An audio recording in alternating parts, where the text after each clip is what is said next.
who will tell the truth without fear or favor. Maybe I'll let it go at that, and simply add that in this case, Ted Postal, whom some of you know, was my technical expert. Okay, there is no one who knows more about this issue than Ted Postal. Matter of fact, he's published on it, and he's been shunned about some of his conclusions having to do with how the U.S. violated the INF Treaty, the Treaty on Intermediate Nuclear Forces, the one that banned a whole class of missiles and their launchers, had them destroyed. And Scott Ritter, my good friend, was one of the people who inspected that destruction. So Ted Postal has given me some sexy slides. The first ones you'll see are kind of pedantic. They're sort of like not very sexy, but it's the political analysis that I used to do based on media analysis, which is really just a subdiscipline of political science. Okay, you look at what leaders say and you try to glean interesting information from those. So what I saw Mr. Putin saying, and actually I was in Russia at the time he said these first remarks to Western journalists, was really intriguing. I have 3 slides, which I will read through very quickly for those who maybe later have podcast earplugs or whatever. And we'll go through that, and I'll tell you what I thought about that. Will we have the next slide, Emma, please? Okay. So there was a captive audience. These reporters were up there for an economic summit, and Putin said, look, you come here. I'm going to give you the straight scoop on this very, very important subject, crucial subject. I don't expect you to publish on it. I don't even expect you to tell your editorial staff about it, but I want to talk to you human being to human being. And this is some of what he said. The US, has placed their missile defense system, in quotes, in Romania, saying that we must protect ourselves from the Iranian nuclear threat. Now, just as an aside, I asked Ted Postal, could you do a map of Europe and Poland and Romania and Iran? He said, why? I said, well, you know, a lot of Americans, they thought Ukraine was in the middle of the Pacific. So he says, look, you'd be insulting people. Everyone knows that Iran is far and out of range. So there's no map of Iran in correlation with Poland or Romania. Here's what Putin is saying. There is no Iranian nuclear threat, especially after that 5-power agreement was reached, but the missile systems are continuing to be deployed. We're talking about Romania. This is 2016. So they built the system, and now it's being loaded with missiles. Next slide, please. These missiles are put in capsules, containers, used for sea-based mid-range Tomahawk rocket launchers, which are offensive missiles. Now, one could put them into position in Romania, for example, in a matter of hours. And then what kind of system, what kind of anti-missile system are we talking about? More important, how do we know what kind of missiles in there? All you have to do is change the program. That's all it would take. Next slide, please. Finishing up on what Putin told these Western reporters, this could happen. That is, changing the program could happen very quickly, and even the Romanian government itself wouldn't know what's going on. Do you think they would let the Romanians call the shots? And nobody is going to know what's being done. Not the Romanians, not the Poles. The Poles were slated for this kind of installation as well. The Poles won't either. He doesn't say this, but neither will we. Neither will we, Russian planners, Russian military, me as president of Russia. We won't know what's being done. Okay. So he finishes up by saying, well, from what I could see, we are in grave danger. Now, I came by that transcript just luckily because I was plugged in with some people who not only get a hold of it, but put subtitles under it. I may have used this in one of my previous talks here. In any case, it's available on the web, and I'll give you the URL for it later. May we have the next slide, please? So we fast forward now. That was 2016. Here's December 21st, 2021. Okay, the balloon is about to go up. Soviet forces, Russian forces are near Ukraine. And so Putin makes this formal address to it was the State of the Military address, okay? And what he says to them, he looks at these generals and admirals and Defense Minister Shoigu, and he says, this is extremely alarming. Mk-41 launchers, the correct designation, they're already in Romania, and soon they'll be in Poland. The deadline for Poland was the end of last year. There's some talk about some delay there, but it looks like they're fully ready to put them in Poland as well. So here's Putin again. These MK launchers can launch offensive strike missiles. Note the date here, December 21st. He goes on, if US missiles are deployed in Ukraine, their flight time to Moscow will be about 7 to 10 minutes, or even 5 minutes if we're talking about hypersonic systems. Again, this is a huge challenge for us, for our security. Okay, now, after he made his formal remarks, Shoigu, the defense minister, the others got up and talked, and then he said, I want to say some more words. So you don't deprive the president of your country of the microphone. Next slide, please. I'd like to have a few words. Okay. He goes into what he deems the illegality of what the US did in Yugoslavia, in Iraq, and Syria. And then he makes a distinction. He says, what the US is doing now in Ukraine is not happening thousands of kilometers away. It is on our doorstep. We simply have nowhere to retreat. He's telling his leading generals and admirals this on the 21st of December. The US does not have hypersonic weapons yet, but we know, and we will know, when they have them. Они знают, что мы знаем. They know that we know, okay? They will supply hypersonic weapons to Ukraine. Putin's words on the 21st of December. Okay, next slide, please. Next thing you know, the Kremlin calls the White House and says, Mr. Putin would like to talk to Mr. Biden like right away. White House was flummoxed. Look, we're going to get together in Geneva, our representatives. We're going to start talking about these important. Why now? Please. Mr. Putin wants to talk to Mr. Biden right now. Now, to his credit, Biden accepts the call on the 30th of December. And what's the outcome? Well, it's confirmed that the negotiations would take place in Geneva, January 9 and 10. And also, and this is important to Putin, that the presidents themselves would personally supervise the negotiating tracks. That's important because he's had bad experience with presidents of the United States when ceasefires go up in smoke at the hands of the US Air Force. Now, here we have the key. In this context, President Biden emphasized that Russia and the US share a special responsibility for ensuring stability in Europe, and that Washington has no intention of deploying offensive strike weapons in Ukraine. Whoa. So, December 21st, Putin says when they get hypersonic missiles, they're going to deploy them in Ukraine. This is a real threat to us.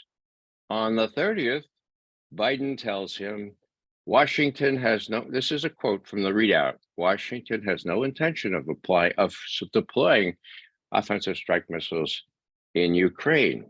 Whoa, Next slide, please. What was the reaction on the Russian side? Whoa, Ushakov, Yuri Ushakov was the main aide to Putin on these matters. He says, well, we're really pleased. He emphasizes that Biden's pledge not to deploy offensive arms in Ukraine amounted to an acknowledgement of Russian security concerns. Wow, this is something that the Russians were lusting after, right? Acknowledgement that they have security concerns here. Ushakov stressed that this was one of the goals that Moscow hopes to achieve with the proposal it had just made, the proposals for security guarantees from the US and from NATO. Those draft treaties that were given to the US and NATO just a week or two before. Well, actually, you know, if you look at it and you read the text of those draft treaties, Ushakov is understating the case. Fully, well, I'll just read this. The US non-deployment of offensive missiles in Ukraine, that kind of assurance addresses a key issue embedded in no fewer than 5 of the 8 articles in the Russian draft treaty on security guarantees. So you got more than half of the main issues listed in the draft treaty addressed by this one thing here, which seems to have happened all of a sudden, right? Biden made this assurance, and it was just 9 days after Putin was telling, or 10 days after Putin was telling his folks, this is a real problem. Whoa. So no wonder Ushakov is upbeat. Okay, next slide, please. Downbeat. February 12th. What's that, about 6 weeks later? 2022 now. Ushakov briefs the media on Biden, Putin's most recent, actually, it may be their very last telephone call or tete-a-tete virtual. So this is a quote from Ushakov. The Putin-Biden telephone talk today followed up on that, on the one from December 30th. Okay, so it's a follow-up. I want to note straight away that Putin made clear that Biden did not really address the central key elements of Russia's initiatives, either with regard to non-expansion of NATO or non-deployment of strike weapons systems on Ukrainian territory. So something fell in the cracks. One can speculate that when Biden woke up on New Year's Eve, Jacob Sullivan and Blinken were there, and I said, Mr. President, you didn't really say that to Putin, did you? Well, yeah, I thought we'd get the negotiations off to a good start. Forget about it.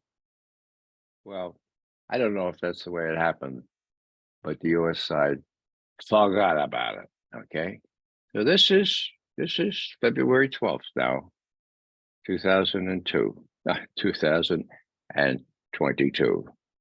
Now we know that that's just what 10 days before, 2 weeks before the invasion of Ukraine.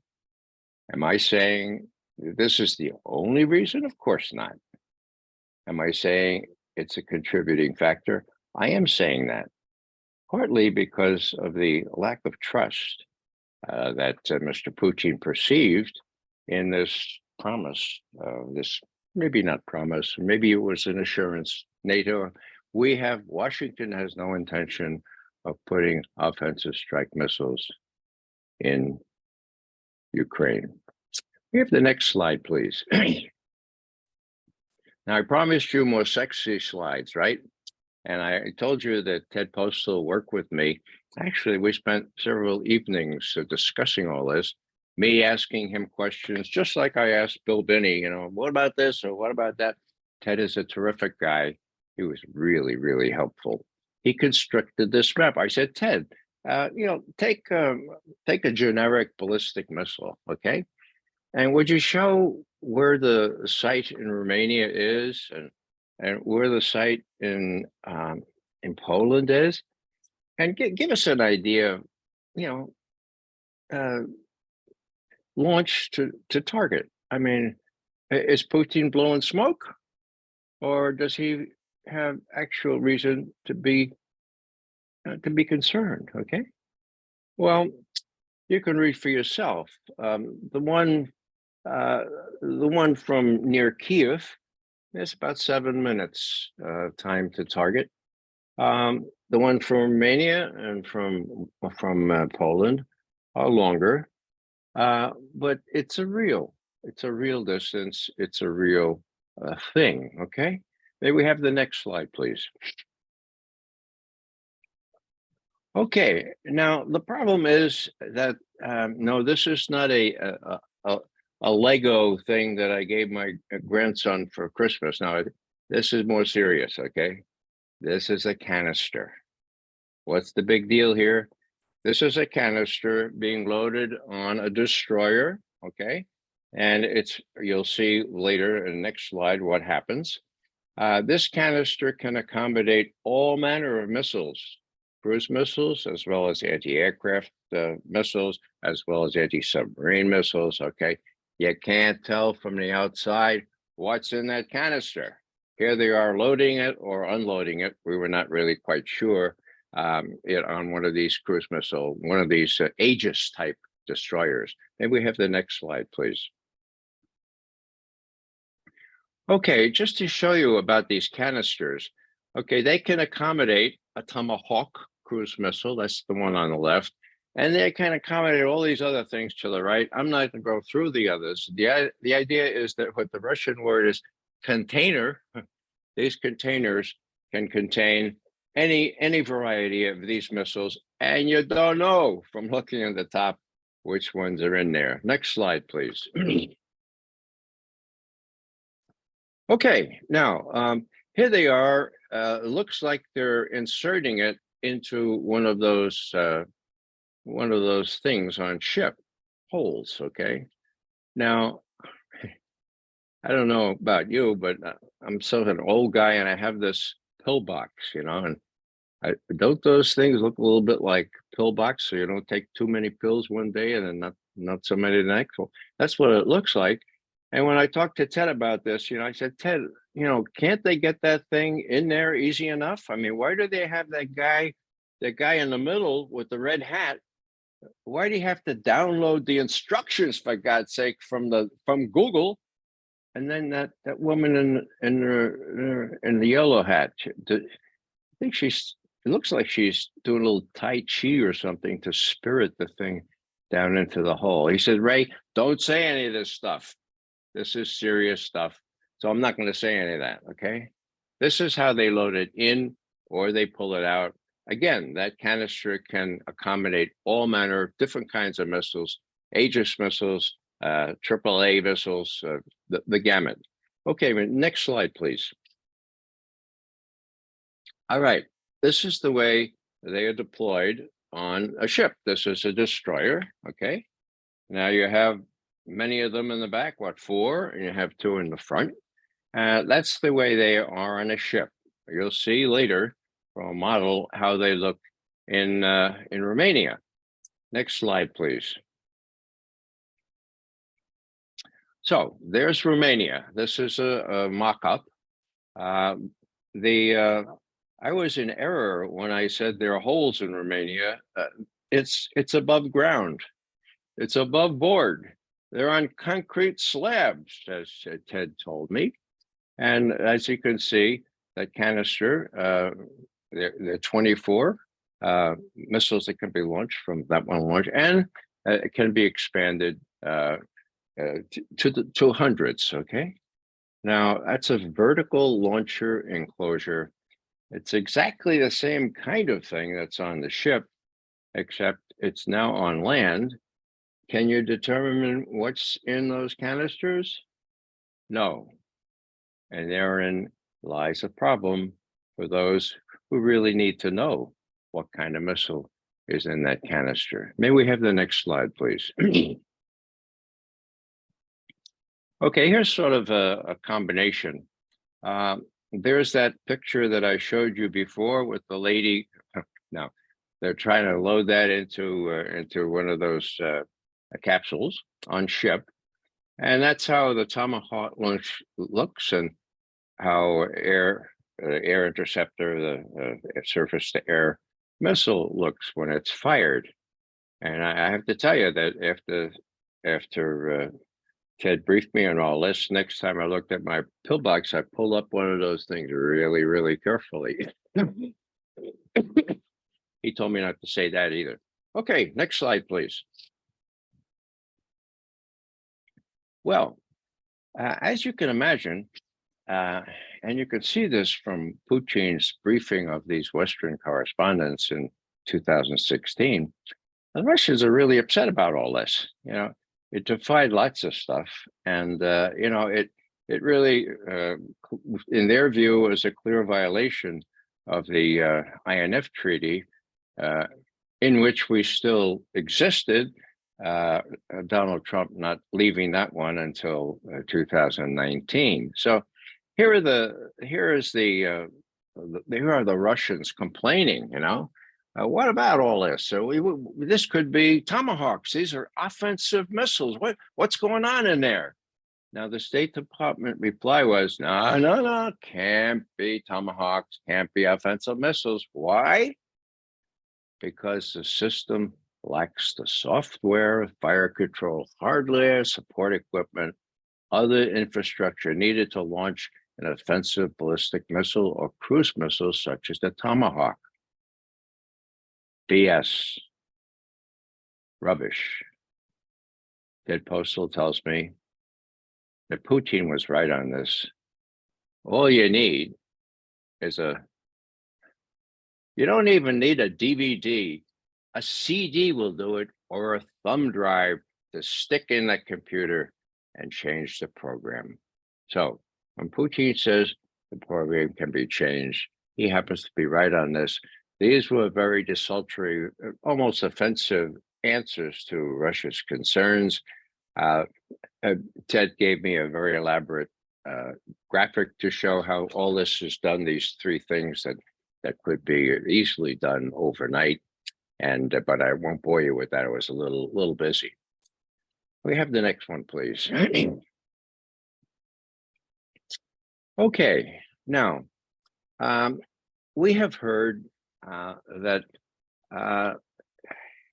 Putin might be legitimately concerned because, well, let's just say that the Russians overthrew the government in Mexico City, let's say.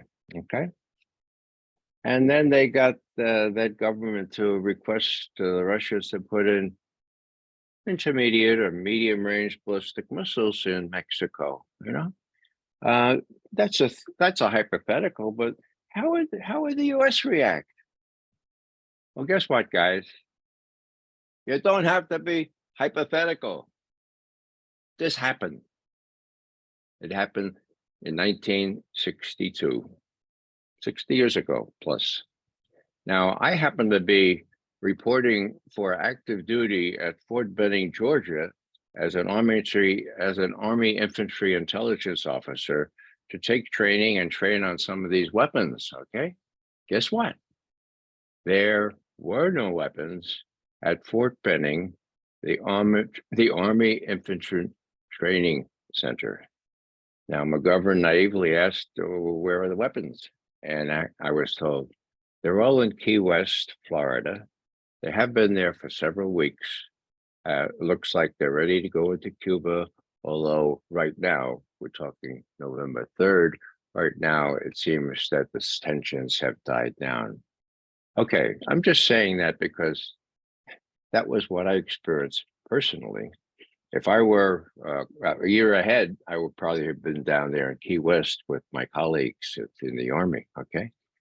Now, so what I'm saying here is that when the Cuban Missile Crisis happened, and those of you who are a little bit younger than me, which include probably a lot of you, might remember that Khrushchev got this idea, hey, Fidel Castro wants me to put these ballistic missiles in Cuba to defend them so the U.S. won't try to overthrow his government anymore like they did before. And that would give us a really leg up. I mean, nothing ventured, nothing gained. Let's try it. It's a gamble, but let's try it. Okay. Now, long story short, all manner of medium range ballistic missiles showed up in Cuba. And because of cloud cover and some other considerations, we didn't find out about them till they were there. We didn't find out about them until they were emplaced. We didn't find out about them until they were armed. Okay. Now, John Kennedy saw this as an existential threat. I mean, hello. Take a look at those circles there. The one in the middle designates how far an IL-28, a Soviet bomber with nuclear weapons, could reach. The next one, which is the operative one, shows an SS-4 range. SS-4 is a medium-range nuclear missile. Now, were they dangerous? Were they highly explosive? Well, you remember that the atom bomb over Hiroshima was 15 kilotons, right? Well, the warheads on these SS-4s were megatons, meaning 1 million tons of TNT. How many were there? I didn't want to make any mistakes on this, so I made a note. 24. 3 regiments, 2 sites, 4 launchers per site. Were they armed? We didn't know for sure, but I have just uncovered a memorandum from Ray Klein, who was the deputy director for intelligence of the CIA at the time, and for whom I later worked when he was in Germany. He warned the president, look, we have to assume that 8 of those missiles can be fired right now. And we also have to assume that they will be armed with nuclear warheads. Why? It just doesn't make any sense to shoot them off, to fire them, unless they have nuclear warheads. Whoa, that was about 5 days into the crisis, October 20th. Worse still, intermediate range ballistic missiles, that's the big circle. That includes San Francisco, Los Angeles, lots of other places, Omaha, where our Strategic Arms Command was. They were also on their way. How do we know that? U-2 photography from October 15th showed emplacements being readied for intermediate range ballistic missiles. Take a look at that map, folks, and see. They're called SS-5s, right? Up there on the top is the label. That's the arc, and that's how much they could cover. Guess what? They didn't make it through. If you look at the little box in the lower left corner, you'll see a depiction of the blockade. Okay, blockade? Isn't that illegal under international law? Oh, yeah, but hey, Kennedy was provoked, right? Okay, so there's the blockade. And as luck would have it, he put the blockade, he called it a quarantine. Okay, sounds a little nicer, right? So he put the blockade, the quarantine in place just before those intermediate range ballistic missiles got to where the blockade was. So they were deterred. They never reached Cuba. But Kennedy, of course, insisted that all the things be taken back to Russia. He didn't want this existential threat right on our periphery. Now, I don't remember anybody saying in those days, now, wait a second. International law allows any country to pick its own alliances. So Cuba has every right to have Russia introduce intermediate range and medium range ballistic missiles, doesn't it? I mean, Cuba, nobody seemed to make that argument about that, about any country having the right to do whatever it wants when it threatens the existence of a major power. That's a little diversion here, but you're getting my drift, right? So what happened? Well, Kennedy had some really good advisors, okay? He insisted that Ambassador Llewellyn Thompson, who had been ambassador to Moscow a couple of months previous, he said, Tommy, you sit in on every one of those key meetings and be a voice for reason, which he was. The Joint Chiefs were going apey on the Hershey Highway, as we would say in the Bronx. I mean, they were really a problem for Kennedy. Llewellyn Thompson helped and Bobby Kennedy helped. They worked out a deal. Now, there was communication in those days, teletype, but it worked, right? Jack Matlock, my friend, was on the other end of the teletype in Moscow. Okay, pretty exciting times. What else? Well, Kennedy made sure that the Joint Chiefs of Staff were never left alone. In other words, he knew what they wanted to do. Curtis LeMay and those guys, this is our chance to get the Russians, for God's sake. We're gonna fritter away this chance. In any case, what I'm saying now is there was communication with the Russians. There were people who had their heads screwed on, right? Think of, comparisons are invidious, but compare Llewellyn Thompson or George Kennan with the likes of Michael McFaul. I won't say anything more. Comparisons really can be rather invidious. The point I'm trying to make here is that we don't have to go to hypothetical situations about, suppose the Russians overthrew the government in Mexico City and we have to do that. This all happened before. What's different? Well, two things very, very different. One, no communication this time around. And two, you have the likes of Michael McFaul advising people like Jacob Sullivan and Tony Blinken. My God, no wonder they're going off half-cocked. Now, I'd like to show you one more photo. Could we have the next one, Amar? This is another difference, okay? Now, this is not a really good photo. It's a YouTube photo. It was very, very helpful back during Cuba. Why? Well, because we had thousands of photos of what SS-4 ballistic missile sites look like. You have a missile erector, you have all those things, a shelter and so forth. So there was what we call an imagery analysis. We call a signature, right? This was like, hey, we are SS-4s. So the only real doubt was whether they were armed. I told you about how the intelligence community came down on that.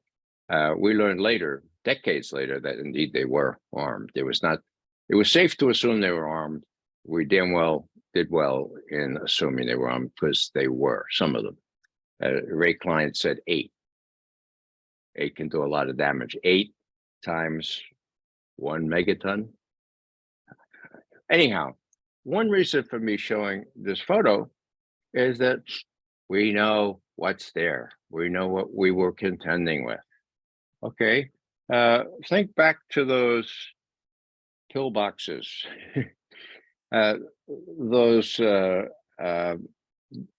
those capsules or those canisters. We don't know what's in those. Now, am I saying that this signature was an argument for stability because we know what we were contending with? I am saying that, and I'm saying that if the Russian military are looking at these canisters in Romania, and they're probably now already installed in Poland, they don't know what's in those canisters, okay? Those canisters, as I tried to prove, can accommodate all manner of missiles, including, remember, offensive strike missiles. So just to finish the little chronology here, well, I won't go over the chronology. I think it was clear enough. December 21st, December 30th, and the next summit and all that kind of thing. Maybe I've gone on long enough here. Maybe what we ought to do is just finish up. And I want to show you two more slides. May we have the next one, Amar? Okay. Here's Dan Ellsberg. He talks a lot about the Cuban Missile Crisis in his terrific book. If you haven't read The Doomsday Machine, you need to. It is, in my view, the most important book out there these days. Well, it's out there 15 years or so now. It needs to be read. So what Dan says there is, as I saw it, I presume Khrushchev saw it this way. He was just as outgunned in strategic nuclear forces as he was, obviously, in conventional terms in the Caribbean. The Caribbean, okay. Well, think the Black Sea. Do the comparison.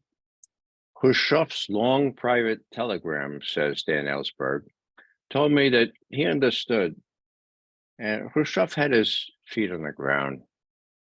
He knew when a gamble had failed. He didn't want to unleash destruction.